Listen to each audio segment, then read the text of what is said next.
Welcome to ding dong 2.0. నేను మీ తిరకాసు. అప్పుడప్పుడు opinions change చేసుకొని వాడు పాలిటీషియన్ కానేరడు అన్నాడు గిరీశం. కానీ ఇప్పుడున్న పాలిటీషియన్లు రోజుకు 3 సార్లు ఒపీనియన్ చేంజ్ చేస్తూ అల్లాడించేస్తున్నారు. రోజుకో వేషం, పూటకో మాటతో కేక పుట్టి చేస్తున్నారు. సరే, ఆ గిరీశం కొటేషన్లు, గురునాథం గుసగుసలు, పరాంకుశం పక్కపక్కలు పక్కన పెట్టి ఈ వారం జరిగిన పొలిటికల్ డ్రామాలు ఏంటో చూద్దాం. ముందుగా హెడ్లైన్స్. చంద్రబాబుది ముందొక మాట వెనకొక మాట అన్న రోజా. అరచేతిలో వైకుంఠం లాగా ఎన్నికల ముందు ఒకటి చూపిస్తారు, ఎన్నికలు అయ్యాక ప్రజలకు నరకం చూపిస్తారు. కూటమి పాలనలో జనం బతుకు బండలే అంటున్న కన్నబాబు. చంద్రబాబు నాయుడు గారు షాకుల మీద షాకులు ఇస్తూనే ఉన్నారు.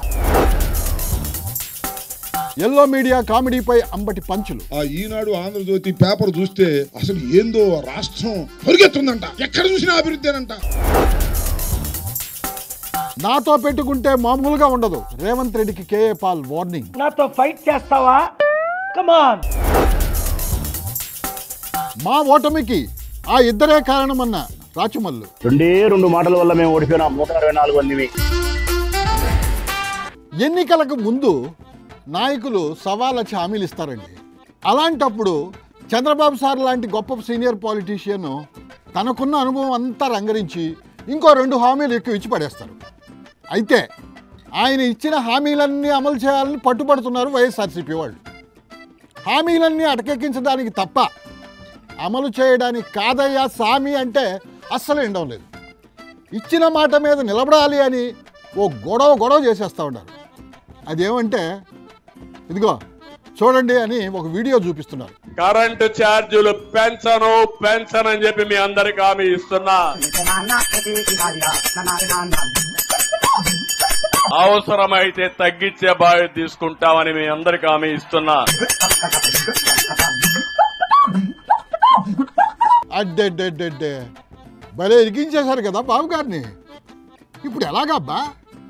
జనం కూడా మూలిగా నక్క మీద తాటికాయ పడ్డట్టుగా గిలగిలగిలగిల కొట్టుకుంటా ఉన్నారు. ఎన్నికల ముందు బాబు గారు ఇచ్చిన హామీలు దలుచుకుని 2 జేబుల్లో చేతులు పెట్టుకుని అలాగా నడిచిపోతా ఉన్నారు. ఆ పాటలో గంగరాజ్ ఏం చేశాడో తెలియదు, కానీ ఇక్కడ చంద్రబాబు మమ్మల్ని నిండా ముంచేశాడు అని మొత్తుకుంటా ఉన్నారు జనాలు. అసలు వాళ్ళు ఏమనుకుంటున్నారో ఒకసారి అడిగి చూద్దాం. ఏంది బాబాయ్, ఏంది సంగతిలా? కరెంటు ఛార్జీలు పెంచారంట కదా చంద్రబాబు సారా? ఇంకా పెంచాలన్న ఉద్దేశం. అరే, ఇంకా పెంచాలా? ఇదేందయ్యా ఇదే? అందరూ తగ్గించాలని డిమాండ్ చేస్తుంటే నువ్వేందో పెంచమంటున్నావా? ఇంకా పెంచాలా, రైతులు భూములు అమ్ముకుని పోవాలా, ఇది నా ఉద్దేశం. ఎన్నికలకు ముందు ఛార్జీలు తగ్గిస్తానని చెప్పి గెలిచిన తర్వాత ఛార్జీలు పెంచడం పచ్చి మోసం అని అంటున్నారు కదా వైసీపీ వాళ్ళ. మోసం ఏం చేయలే, మరి ఛార్జీలు ఎందుకు పెంచినట్టు? ఇంకా పెంచాలని నా ఉద్దేశం. నువ్వు అలా అనబాకాను. ఛార్జీలు ఎంత పెంచినా కూడా జనం సంతోషంగా ఉండాలని ఇంకా పెంచేస్తారు వాళ్ళు. ఎందుకంటే ఇలా అర్థం కావాలి నా కొడుకులకు. ఆహా, ఇప్పుడు నాకు అర్థమైందను. మీరు కూడా బాగా సెటైల్ వేస్తూనే ఉన్నారు కదా. కంటిన్యూ చేయండి. ప్రతి సచివాలయంలో ఒక బారు పెట్టాలి గ్రామాల్లో. అంటే ఏంది? చంద్రబాబు సార్ పాలన అంటే మీకు బార్లు, బీర్లు, పకోడీ, పల్లి, బఠానీ ఇలా కనిపిస్తున్నాయా? అయినా సచివాలయాల్లో బార్లు పెట్టడం ఏందనా? నాకు అర్థం కావట్లేదా? అప్పుడు బ్రహ్మాండం ఉంటుంది పరిపాలన. అంటే ఇప్పుడు బాగాలేదనే ఏందా? చాలా బాగుందమ్మా. అయితే ఇంకేం కావాలన్నా మీకు? జగన్ బియ్యం కోసం పెట్టాడు కదా వ్యాన్లు. పెట్టాడు. మొబైల్ వైన్స్ అంటే మొబైల్ బ్రాంతి. ఓ అమ్మో, అంటే ఆ వ్యాన్లలో మొబైల్ బ్రాంతి షాపులు నడిపించండి అని హింట్ ఇస్తున్నారా ఏంది మీరా? మా నాయనే ఏ బ్రాంతి షాప్కి వెళ్ళి తెచ్చుకోవచ్చు కదా పొయ్య. ఇప్పుడు మాలాంటి వాళ్ళం పోలేము. అయితే ఏమంటారు? ఒకటి పచ్చబిల్లు ఇవ్వాలా. ఏం చేస్తారా పచ్చబిల్లని? ఆ పచ్చబిల్లు ఇచ్చే వాళ్ళందరికీ ఇంటిగా సప్లై బ్రాంతి. ఓహో, అంటే వైట్ రేషన్ కార్డు మీద బియ్యం ఇచ్చినట్టుగా ఆ పచ్చబిల్ల మీద ఇంటింటికి మందు సరఫరా చేయాలంటారు. భలే ఉండే కదనా నీ పంచులా. వాళ్ళు ఇంటే నిజమే అనుకుంటారు. చంద్రబాబు సార్ రూటే వేరు, అరచేతిలో బెల్లం పెట్టి మోచాయి నాకించేస్తారు అంటున్నారు రోజా గారు. ఎన్నికల ముందు ఉన్న మాట ఎన్నికల తర్వాత ఉండదు, అదే ఆయన స్పెషాలిటీ అని కూడా అంటున్నారు. ఎన్నికల ముందు చంద్రబాబు నాయుడు గారు కరెంటు ఛార్జీలు పెంచము, వీలైతే తగ్గిస్తాము అని ఆపటం కాకుండా అంతకు మించి ప్రజల దగ్గర నుంచే ప్రభుత్వం విద్యుత్ కొనుగోలు చేసే విధంగా చర్యలు చేపడతామని చెప్పిన మహానుభావుడు అన్నాడు. అయితే 6 నెలల్లో 15,500 కోట్ల రూపాయల్ని ఈ రోజు ప్రజల మీద బాధిన బాధుడికి ప్రజలందరూ కూడా కృంగిపోతున్నారు. కుమిలిపోయినా ఊరుకునే సమస్య లేదు. పెన్షన్ ఛార్జీలు కట్టాల్సిందే. రాష్ట్రం సింగపూర్ కావాలా వద్దా అంటున్నాడమ్మా చంద్రబాబు. ఈరోజు పవన్ కళ్యాణ్ గారిని అడుగుతున్నాను, ఆయన్నేం అడుగుతున్నారు? మీరు చంద్రబాబు నాయుడు గారు ఎన్నికల్లో ఏం చెప్పారు? విద్యుత్ ఛార్జీలు పెంచము, పెంచితే ఒప్పుకోము అన్నారండి. ఎన్నికలు అన్నాక 100 అంటారు. అయినా మీ దగ్గర ఆయన అలా అన్నట్టుగా రుజువు ఏమైనా ఉందా? ఉంటే చూపించండి. కరెంటు ఛార్జీలు పెంచనని చెప్పి మీ అందరికి హామీ ఇస్తున్నా. అవసరమైతే తగ్గించే బాధ్యత తీసుకుంటామని మీ అందరికి హామీ ఇస్తున్నా. సరే అన్నారు, అయితే ఇప్పుడు ఏమంటారమ్మా మీరు?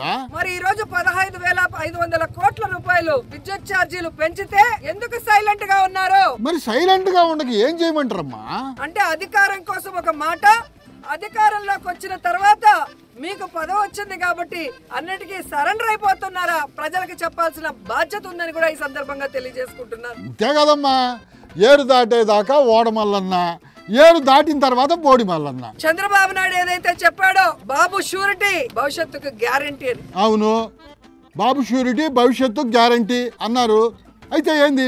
ఈ రోజు బాబు షూరిటీ లేదు, గ్యారంటీ ఇచ్చారు కదమ్మా. ఆయన హామీలకి గ్యారంటీ లేదు. గ్యారంటీ లేకపోతే ఏంది? వారంటీ అయినా ఉంటది కదా. ఆయన మాటలకి ఈ రోజు వారంటీ లేదు అనేది అర్థమవుతుంది. ఏమీ లేకపోతే ఇప్పుడు ఏంది? అధికారం అయితే ఉంది కదా. కరెంటు ఛార్జీలు పెంచేశారు. కరెంటు ఛార్జీలు ఒకటే కదా పెంచింది? రిజిస్ట్రేషన్ ఛార్జీలు పెంచేశారు. రిజిస్ట్రేషన్ ఛార్జీలు కూడా పెంచేశారా?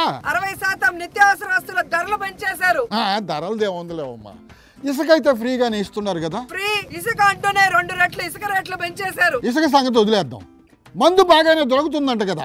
వీధికి మద్యం షాపులు పెట్టి ఈ రోజు ప్రజల్ని పీల్చి పిప్పి చేస్తున్నారు. అంటే అన్నాం అంటారు గాని సంపద సృష్టించడం అంటే ఊరికే అవద్దా ఏందా? 1,00,000 కోట్ల అప్పు చేసిన చంద్రబాబు నాయుడు మరి ఎందుకు ఇవన్నీ పెంచుతున్నారు? అసలు దీనికి అంతా కారణం గత ప్రభుత్వమే అంటున్నారమ్మా వాళ్ళు. ఒక రేప్ జరిగినా, ఒక విద్యుత్ ఛార్జీలు పెరిగినా, ఒక నిత్యావసర ధరలు పెరిగినా, లేదా ఏది జరిగినా రాష్ట్రంలో జగన్మోహన్ రెడ్డి గారి వల్లే జరిగింది అని చెప్పడం ఫ్యాషన్ అయిపోయింది. ఇప్పుడు కరెంటు ఛార్జీలు పెంచడానికి కూడా మీరే కారణం అంటున్నారమ్మా వాళ్ళు. అధికారంలో ముఖ్యమంత్రిగా ఉన్నది జగన్మోహన్ రెడ్డి గారా చంద్రబాబు నాయుడు గారా అని నేను అడుగుతున్నాను. చంద్రబాబు సారే కదా. చంద్రబాబు నాయుడు పార్టీలో 164 మంది ఉన్నామని చెప్పుకుంటున్నారు. అవును, 164 మంది ఉన్నారు కదా. మరి ఈ 164 మందిని అడుగుతున్నా, ఏం అడుగుతున్నారు? మీరు అధికారంలో రావడానికి విద్యుత్ ఛార్జీలు పెంచము, తగ్గిస్తాము, అవసరమైతే ప్రజల దగ్గరే ఆ విద్యుత్ కొనుగోలు చేసే విధంగా చేస్తామని ఇంటింటికి వెళ్లి చెప్పారు కదా. దండాల మీద దండాలు పెట్టి మరీ చెప్పారు కదా. మరి ఈ రోజు ఇంటింటికి వెళ్లి పసుపు షర్ట్లు వేసుకొని, పసుపు చీరలు కట్టుకొని మేము 15,500 కోట్ల పెంచాం ఓకేనా అని అడిగే దమ్ము ధైర్యం మీకుందా అని నేను అడుగుతున్నాను. అమ్మా, ఆశ దోశ కూటమి ఎమ్మెల్యేలు ఇరికిద్దామని భలే ప్లాన్ చేశారు కదా మీరా. వాళ్ళు మీ ట్రాప్లో అస్సలు పడరు మేడం. జనం దగ్గరికి వెళ్తే వాళ్ళు ఏం చేస్తారో వాళ్ళకి తెలియదు అనుకున్నారా ఏందా? అరచేతిలో వైకుంఠం లాగా ఎన్నికల ముందు ఒకటి చూపిస్తారు, ఎన్నికలు అయ్యాక ప్రజలకు నరకం చూపిస్తారు. అంతం కాదు, ఇది ఆరంభం అంట కదా. ఈ రోజు మీకు ఓటేసినందుకు ఈ రాష్ట్రంలో ప్రతి ఒక్కరిని కాటేయడమే పనిగా పెట్టుకున్నారు మీరు. దీన్నే ఏరు దాటాక తెప్ప తగలేయడం అంటారని ఇందాక మీ పార్టీ వాళ్ళు అంటుంటే విన్నా. ముందు ఇంకా ఎన్ని సినిమాలు చూడాలో ఏందో. రాష్ట్రం రాకెట్ స్పీడ్తో దూసుకుపోతోందంట. అభివృద్ధి ఓవర్ఫ్లో అయిపోతుందంట. రోడ్లేమో అద్దాల్లాగా తలతల మెరిసిపోతున్నాయంట. ప్రజలందరూ సుఖ సంతోషాలతో ఉల్లాసంగా ఉత్సాహంగా జీవిస్తున్నారంట అని ఎల్లో మీడియా కమ్మటి కాకమ్మ కబుర్లు చెబుతోంది అంటున్నారు రాంబాబు సారు. నమస్తే సార్. కానివ్వండి. మీకు గుర్తుందిగా 2014లో? మాకేం గుర్తులేదు సార్. ఇంతకీ 2014లో ఏం జరిగింది? రైతు సోదరులారా, సైకిల్ కి ఓటేయండి, మీ రుణాలన్నీ రద్దు చేస్తాను, రైతాంగం వచ్చేటువంటి రుణాలన్నీ అన్నాడా లేదా? ఏ రైతు కూడా ఒక్క పైసా మీరు రుణాలు కట్టకుండా పూర్తిగా రుణాలు చెల్లించే బాధ్యత నేను తీసుకుంటున్నాను. మీరు భయపడవలసిన అవసరం లేదు. మీ ఇంటికి ఏ బ్యాంకులు రాడు, ఎలాంటి జప్తులు ఉండవు అన్నారు. మొత్తం రుణాలు బేషరతుగా రద్దు చేస్తా అన్నారు కదా. లేడీస్ ఎదురుగా కూర్చుంటే, అమ్మా ఏంది నీ మెడలో బంగారం లేదు, మీ ఆయన బాగా తాకట్టు పెట్టుకున్నాడా, ఎరువుల కోసం లేదు, సైకిల్ కొట్టేసి నీ బంగారం నీకు ఇంటికి వచ్చేస్తాను చెప్పాడు. మరి గెలిచిన తర్వాత రుణాలు రద్దు చేసి బ్యాంకుల్లో తాకట్టు పెట్టిన బంగారం తీసి ఇచ్చారా ఇలేదా? తీలా. అయ్యో, అదేంటి సార్ అదే గెలవంగానే మాట మార్చేశారా ఏందా? ఎవరు అడగలా వాళ్ళని? ఇలాగే మిత్రులు మీడియా మిత్రులు అన్నారు, ఏమండి మొత్తం రద్దు చేస్తా అన్నారు కదా చంద్రబాబు నాయుడు గారు. అడిగితే ఏమన్నారు ఆయన? మొత్తం అన్నా ఎక్కడన్నా మొత్తం ఎక్కడన్నాను, కొద్దిగా రద్దు చేస్తాను రద్దు చేశాను అంతే, ఇంక లేదు అన్నాడు. నిజంగా అట్టా అన్నారా సార్? ఊరికే చెప్పాకండి సార్, మీ దగ్గర ఏమైనా సాక్షి ఉంటే చూపించండి. రుణమాఫీ ఇచ్చేసి వన్ టైం సెటిల్మెంట్ అయిపోయింది కదా, ఇంకేం చేస్తారు? ఆ పూర్తిగట్టు చేస్తారే. ఆ రోజు ఏదైతే చెప్పామో వాళ్ళకి ఇవ్వాల్సినటువంటి 1.5 lakh వన్ టైం అన్నారు, వన్ టైం ఇచ్చేసాం. పూర్తిగా చేస్తాను ఎవరు చెప్పారు?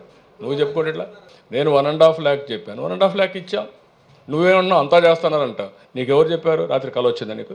మరి లేకపోతే నిజంగానే రుణాలు మొత్తం రద్దు చేసేసి బ్యాంకుల్లో ఉండే బంగారం అంతా తీసుకొచ్చి ఇచ్చేస్తాడని మీరు ఎలా అనుకుంటారు సార్? దుర్మార్గమైనటువంటి కార్యక్రమాలు ఇవాళ చంద్రబాబు నాయుడు గారి నాయకత్వంలో జరుగుతూ ఉన్నాయని మనం చేస్తున్నాం. అంతా బాగానే ఉందని మీటింగుల మీద మీటింగులు పెట్టి స్పీచ్లు ఇచ్చేస్తా ఉన్నారు కదా సార్ వాళ్ళు. ఉపన్యాసాలు మాత్రం అద్భుతంగా చెబుతున్నాడు. మరి ఎల్లో మీడియా ఏంది సార్? ఆహా ఓహో అంత భజన చేసేస్తానే ఉందా? ఆ ఈనాడు ఆంధ్రజ్యోతి పేపర్ చూస్తే అసలు ఏందో రాష్ట్రం పరిగెత్తుందంట. పరిగెడుతోందా? అవునా? ఎక్కడ చూసినా అభివృద్ధి అనంట. ఓ అమ్మో, కొత్తగా రోడ్లు వచ్చేస్తున్నాయంట. ఇదంతా ఎక్కడ జరుగుతుందంట సార్? అభివృద్ధి శరవేగంగా జరిగిపోతుంది పేపర్లోనా? మరి ఆ విషయం చెప్పలేదు సార్ మీరు. మళ్ళీ రిజిస్ట్రేషన్ ఛార్జీలు పెంచాలని ప్లాన్ చేశారు. అంటే ఇంకో బాధలకు కూడా రెడీ అయ్యారా? సార్ ఇట్టా అయితే మళ్ళీ ఆగారా? ఎందుకు గ్యాప్ ఇచ్చారు సార్? వర్షన కొడితే బాగోదని కాస్త గ్యాప్ ఇచ్చి కొట్టాలని నిర్ణయించుకుంటున్నాడు చంద్రబాబు నాయుడు గారు. సినిమా మధ్యలో ఇంటర్వెల్ ఇచ్చినట్టుగా బాదుడికి మధ్య కాస్త గ్యాప్ ఇస్తున్నారన్నమాట. మీరు చూశారుగా ఏందది? ఎలక్షన్ ముందు ఏమన్నాడు? మందు బాబులకి 99 రూపాయలకే మందు సప్లై చేస్తా అన్నాడు. 99 రూపాయల మందు సరే, సవకగా మంచి నాణ్యమైన మందు ఇస్తా అన్నాడు. ఏమన్నాడు? నాణ్యమైన మందు ఇస్తా అన్నాడు. సార్ ఒకసారి మళ్ళీ అదే ఫ్లోలో చెప్పండి. సవకగా మంచి నాణ్యమైన మందు ఇచ్చాడా?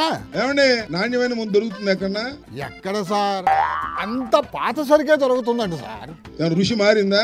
రుచి కూడా సేమ్ టు సేమ్, ఏం మారలేదంట. కొత్త సీసాలో పాత సారా. ఏ రాయి అయితే ఏం పొళ్ళు కొట్టుకోవడానికి అన్నట్టుగా, ఏ మందు అయితే ఏంది, ఏ సీసా అయితే ఏంది, డబ్బులు వచ్చాయా జేబులు నిండాయా, అది కదా ఇంపార్టెంట్.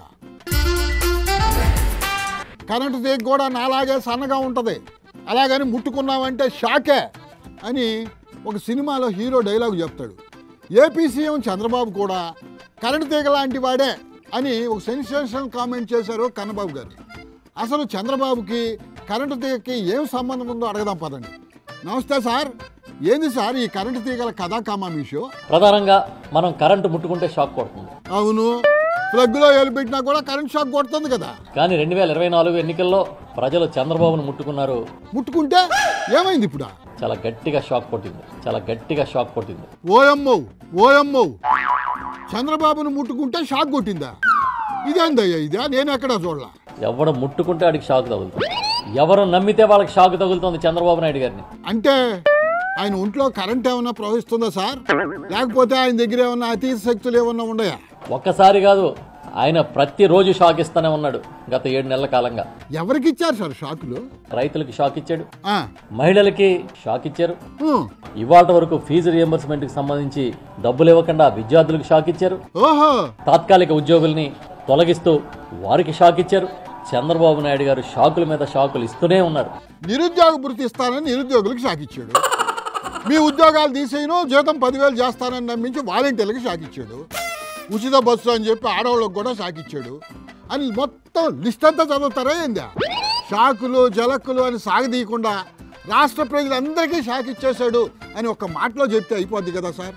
అవును సార్, ఆ సూపర్ 6 సంగతి ఏంది సార్? ఇప్పుడు సూపర్ 6 కాదు, సూపర్ షాక్స్ అన్నట్టుగా ఇవాళ ఈ ప్రభుత్వం నడుపుతా ఉన్నాడు. సూపర్ 6 సూపర్ షాక్స్ భలే కలిపారు సార్ మీరు. అయినా అంతా బాగానే ఉంది, రాష్ట్రం పరుగులు పెడుతోంది అని ఆ ఎల్లో మీడియా దరువేస్తా ఉంది కదా సార్. నువ్వు తప్పు చేస్తున్నావని కూడా చెప్పకుండా చప్పట్లు కొట్టే సొంత మీడియా ఉండడమే ఆయన అదృష్టం. అలా అంటే అదృష్టం అందరికీ దక్కదు సార్. జగన్మోహన్ రెడ్డి గారు విద్యుత్ ఛార్జీలు పెంచేస్తే నేను రాబోతా ఉన్నాను, నేను తగ్గిస్తాను, నాకు బోల్డంతా నాలెడ్జ్ ఉంది, అనుభవం ఉందని చెప్పి ఒక్కటే ప్రచారం, ఒక దంపుడు ప్రచారం కొట్టి కొట్టి కొట్టి ఆ విషయం మర్చిపోయి వెంటనే ప్లేట్ ఫిరాయించి సుమారు 6 నెలల కాలంలో 15,485 కోట్లు ముక్కు పిండి వసూలు చేయడానికి సిద్ధమవుతా ఉన్నారు. అదే సార్ మరి కూటమి స్పెషాలిటీ అంటే చంద్రబాబు నాయుడు అంటేనే డైవర్షన్ బాబు, చంద్రబాబు నాయుడు అంటేనే డైవర్షన్ బాబు. డైవర్షన్ బాబా, డైవర్షన్ బాబా కొత్త పేరు పెట్టారా ఇప్పుడు మళ్ళా? అదేం పేరు సార్? ఎప్పుడు ఏది డైవర్ట్ చేయాలనేది ఆయనకి వెన్నతో పెట్టిన విద్య. అది ఒక్కటే కాదు సార్, బాబు గారికి ఇంకా చాలా విద్యలు తెలుసు. నిద్ర నటించేవాడిని లేపలేము, నిద్ర నటించేవాడిని లేపలేము. అసలు బాబు గారు నిద్రే పోరు సార్, బాబు గారు నిద్రే పోరు సార్. ఆయన నిద్రపోరు, ఎవరిని నిద్రపోనీరు. తెలిసి అబద్ధాలు ఆడేవాడిని మార్చలేము. అసలు బాబు గారికి అబద్ధం అంటే ఏందో తెలియదు సార్. విలువలతో కూడిన రాజకీయం చేస్తుంటాడు ఆయన. మాట ఇచ్చాడంటే తల నరుక్కుంటారు కానీ ఇచ్చిన మాట తప్పరు సార్. ఏం తెలుసు సార్ మీకు బాబు గారి గురించి? అందుకే మేము చెప్తున్నాం, బాబు సూపర్ 6 కాదు, ఈ 6 నెలల కాలంలో సూపర్ షాక్స్ ఇచ్చారు. ఈ జనానికి అర్థమైపోయింది సార్. మీరు మాటకి సూపర్ షాక్స్ అనబాకండి. ఆ షాక్స్ మీద కూడా మళ్ళీ ట్యాక్స్ వేస్తారు.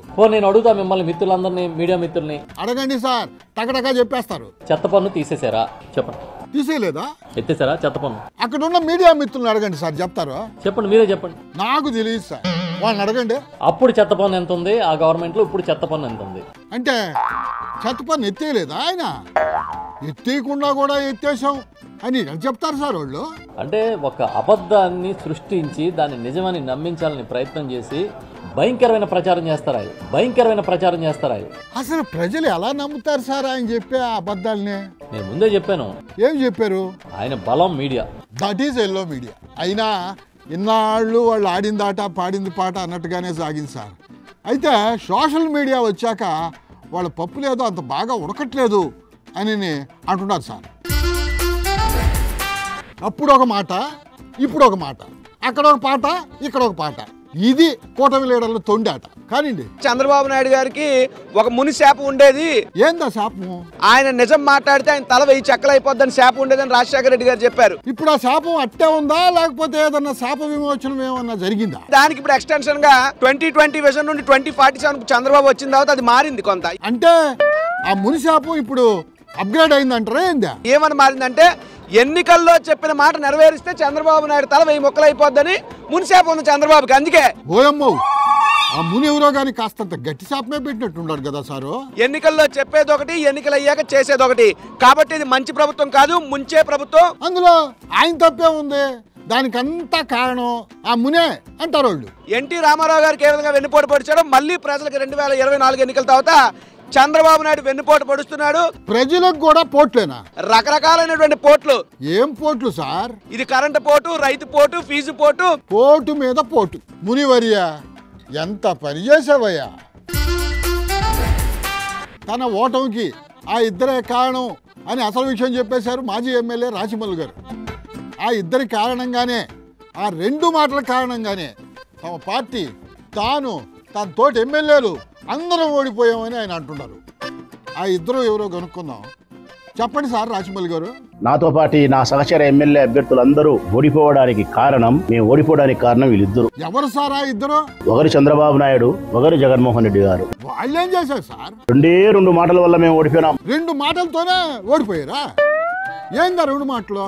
ఆ 2 మాటలు ఏంటంటే చంద్రబాబు నాయుడు అబద్ధాలు చెప్పడం, జగన్మోహన్ రెడ్డి నిజాలు మాట్లాడడం. ఇది మా ఓటమికి కారణం. అవునా? ఏందా నిజాలు? డాక్రా రుణాలు మాఫీ చేయడానికి కావాల్సిన డబ్బు లేదు కాబట్టి ఇవ్వలేను, వడ్డీ మాత్రం కట్టగలుగుతా. పెన్షన్ ఇంత డబ్బులు ఇవ్వాలంటే కష్టము. అన్ని నిజాలు ఆయన మాట్లాడితే ఈ ప్రజలకు జీర్ణం కాలే. ఇక అబద్ధాలు ఈయన మాట్లాడడం ఒక కారణం. మరి ఆ చంద్రబాబు చెప్పిన అబద్ధాలు ఏంటి సార్? నేను 1500 ఇస్తా, ప్రతి ఆడపిల్లకు 50 ఏళ్లకే పెన్షన్ ఇస్తా, ఉచిత బస్సు పెడతా, సిలిండర్లు ఇస్తా, నిరుద్యోగ భృతి 3000 ఇస్తా, కరెంటు బిల్లులు పెంచను, కరెంటు బిల్లులు తగ్గిస్తా. నోటికొచ్చిన అబద్ధాలన్నీ చెప్పడం వలన నాకు నష్టం జరిగింది. నిజం అనేది నిప్పు లాంటిది, అబద్ధం అనేది ఐటమ్ సాంగ్ లాంటిది. అందరూ కూడా ఐటమ్ సాంగ్నే చూడాలనుకుంటారు సార్. ఏమంటారా? అప్పుడే ఏమైందా? ముందుంది ముసళ్ళ పండగ, in front there is crocodile festival అంటున్నారు పోతిన మహేష్ సారు. ముందు కూటమి ప్రభుత్వం సినిమా చూపించబోతోంది. అని ప్రజలను హెచ్చరిస్తున్నారు ఆయన. అనేక సందర్భాల్లో చెప్పాం. ఏం చెప్పారు సార్? చంద్రబాబు నాయుడు గారి మాటలను కానీ పవన్ కళ్యాణ్ గారి మాటలను కానీ పరిగణలో తీసుకుంటే ఈ రాష్ట్ర ప్రజలు మోసపోతారు, అడ్డంగా బుక్ అవుతారని కూడా చెప్పాం. మీరు చెప్పారు కానీ ఎవరు ఇల్లేదు కదా సార్. సూపర్ 6 నమ్ముకున్నారు కదా వాళ్ళు. కానీ సూపర్ స్కామ్ అని ఎన్నికల్లో కూడా విస్తృతంగా ప్రచారం చేశాం. సంపద సృష్టిస్తారంట కదా సార్. సంపద సృష్టించడం అంటే 15,000 కోట్ల రూపాయలు పన్నులు ప్రజల మీద వేయడమా? మరి కాకపోతే సంపద ఎట్టా సృష్టిస్తారు సార్? 6 నెలల్లో 1,00,000 కోట్లు అప్పు చేయడమా? మరి అభివృద్ధి ఎలా చేస్తారు సార్? బాదుడే బాదుడు. ఇది మొదలు మాత్రమే, ఇది ప్రారంభం మాత్రమే. అంటే ముందు ముందు ఇంకా ఉందా ఏందా బాదుడు కార్యక్రమం? ఓయమ్మో, రాబోయే రోజుల్లో మీకు సంక్షేమ పథకాల కోత ఉంటది, పన్నుల మోత ఉంటది. మీరట్టా భయపెట్టబాకండి సార్, జనం ఇప్పటికే బెదిరిపోతా ఉండరు. సూపర్ 6 లో ఒక్క పథకం అమలు చేశారా మీరు? చేస్తారు సార్, అట్లా తొందర పెడితే అట్ట మీరు. క్రిస్మస్ కి కేక్ కూడా కొనుక్కోవాలి ప్రజలు. అవునా? కేక్ కూడా కొనుక్కోలా? విజయవాడలో పనులు లేవు, ప్రజల దగ్గర డబ్బులు లేవు. లేకపోతే లేకపోనండి సార్, 2047 దాకా మీరు ఓపిక పట్టండి, మీరు అనుకున్న అన్నీ అయిపోతాయి. అదిగో most popular international powerful leader K A Paul sir ఉన్నాడు అక్కడ. తనతో పెట్టుకుంటే శాల్తీలు లేచిపోతాయి అని ఏకంగా సీఎం సార్కే వార్నింగ్ ఇచ్చేస్తున్నారు సార్. ఏంది సంగతిలో, ఏందంత కోపంగా ఉండరు? 5 లక్షల కోట్లు కేఏ పాల్ అఫీషియల్ గా డొనేట్ చేశారు ప్రపంచం అంతా. 5 లక్షల కోట్ల ఎక్కడ డొనేట్ చేశారు సార్? ప్రపంచం అంతా. తెలంగాణ ఎలా చేశారు సార్? డాక్టర్ల ద్వారా చేసాం, కలెక్టర్ల ద్వారా చేసాం, ఎమ్మెల్యేల ద్వారా చేసాం, ఎంపీ ద్వారా చేసాం, టీఆర్ఎస్ ద్వారా చేసాం, బీఆర్ఎస్ ద్వారా చేసాం, బీజేపీ ద్వారా చేసాం. మీరంటే ప్రపంచ శాంతి దూత కాబట్టి 5 లక్షల కోట్లు దానం చేశారు సార్. అందరూ మీలాగా చేయాలంటే ఎలా కుదరదు సార్? నాకంటే రోల్ మోడల్ ప్రపంచంలో లేడు. అవునా? ఇది ఎప్పటి నుంచి? అమెరికన్ మ్యాగజైన్ లో నన్ను గాంధీ అంటారు. గాంధీనా? టైమ్స్ ఆఫ్ ఇండియాలో గాంధీ అన్నారు. మోదీ గవర్నమెంట్ మహాత్మా గాంధీ అన్నారు. అదిగో సార్, మీ ప్రెస్ మీట్ లో ఏదో పవర్ కట్ అయినట్టుగా ఉందా? ఇప్పుడేమో పవర్ కట్ చేస్తున్నారా ఏంట్రా తమ్ముడు రేవంత్ రెడ్డి? నువ్వు లైట్ వార్మప్ అయితే నా ఈ పంచులు పెరుగుతాయి. ఓయమ్మో, అంత పని చేయబాకండి సార్, మీ పంచులు తట్టుకోలేరు వాళ్ళు. నువ్వు నన్ను పిలిస్తే అని ముద్దు పెట్టుకుంటా రేవంత్ రెడ్డి. లేకపోతే నాతో ఫైట్ చేస్తావా? కమాన్. ఫైటింగ్? ఓయమ్మో, సీఎంతోనే ఫైటింగ్ చేసేస్తారా మీరా? సార్ అంత పని మాత్రం చేయబాకండి సార్. నిన్ను తీసేస్తారు, ఇంకోని పెడతా. కిరణ్ కుమార్ రెడ్డిని పెట్టలేదా పేరు ఊర్లేనోడిని? అయినా మీరేంది సార్, పవర్ కట్ అయినందుకే ఫైటింగ్ దాకా పోతారా? కూర్చొని మాట్లాడుకుంటే అంతా సెటిల్ అయిపోద్ది. ఒక పెద్దన్నగా నువ్వు నన్ను చూసుకుంటే రేవంత్ రెడ్డి తమ్ముడు నువ్వు 4 సంవత్సరాలు కాదు, ఆ తర్వాత కూడా సీఎం ఉంటావు. అంటే ఆ తర్వాత కూడా రేవంత్ రెడ్డేనా? మీరే ట్రై చేయట్లేదా సీఎం కావడానికి? ఎందుకంటే నేను సెంటర్ మీద దృష్టి పెట్టుకున్నా. మరి సెంటర్ మీద దృష్టి పెట్టిన వాళ్ళు స్టేట్లోకి వచ్చి సీఎంల మీద ఫైటింగ్లు చేస్తే ఎట్టా సార్? ఇవన్నీ వాళ్ళ డింగ్ డాంగ్ ముచ్చట్లు. మరిన్ని జామ్ జటకులతో మరో ఎపిసోడ్లో కలుసుకుందాం. నమస్తే.